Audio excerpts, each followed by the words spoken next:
What is up guys, Janet this side. So in this video, I'm going to show you how to cancel a refund request on Steam. So let's get started. First, head over to the Steam application by just installing the Steam application from the official Steam's website.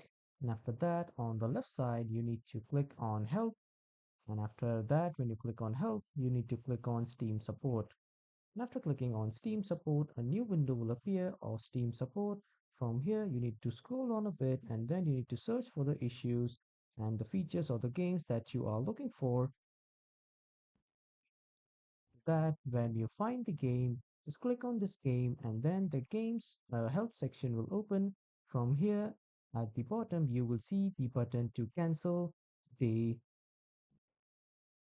fund request, and from there just simply click on that and then you will be able to do it. So that was all for this video everyone. Thank you for watching.